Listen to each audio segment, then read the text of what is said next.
అవకాశం ఇచ్చిన visionary leader Nara Chandrababu Naidu గారికి, డిప్యూటీ సీఎం పవన్ కళ్యాణ్ గారికి, ప్రముఖ మంత్రివర్యులు కందుల దుర్గేష్ గారికి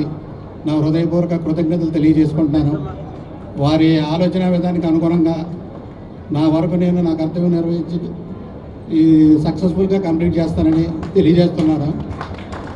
ఇప్పుడు 1984లో నందమూరి తారక రామారావు గారు ఫుల్ ఫ్లెడ్జ్డ్గా ఒక కమిటీని వేసి డివిఎస్ రాజు గారు లాంటి పెద్ద మనుషుల్ని దానికి అధ్యక్షుడిగా చేశారు. తర్వాత ఇన్ని సంవత్సరాల తర్వాత చంద్రబాబు నాయుడు గారి ఆధ్వర్యంలో డిప్యూటీ సీఎం గారు కందుల దుర్గేష్ గారు సహకారంతో,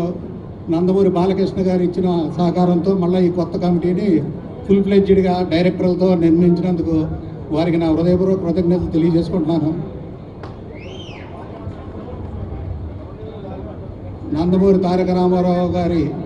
వారసులు నందమూరి బాలకృష్ణ గారు తన ఎంతో విలువైన సమయాన్ని వివిధ కార్యక్రమాల్లో క్యాన్సర్ ఇన్స్టిట్యూట్ చైర్మన్గా, సినీ రంగంలో వివిధ రకాల్లో ఆయన బిజీగా ఉన్న, సినీ రంగం మీద ఉన్న ప్రేమతో ఆంధ్ర రాష్ట్రంలో సినీ రంగం అభివృద్ధి చెందాలనే ఆకాంక్షతో ఈ కార్యక్రమానికి నాకు అన్ని విధాలుగా సహకరించి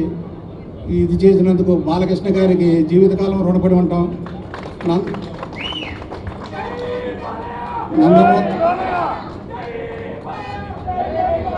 మన రాష్ట్రంలో ఉన్న అన్ని రకాల దీనికి సహకారాలు అందిస్తే సినీ రంగానికి చెందిన పవన్ కళ్యాణ్ గారు, అదే రంగాన్ని గతంలో సినిమా రంగంతో అనుభవం ఉందన్న కందు దుర్గేష్ గారు సహకారంతో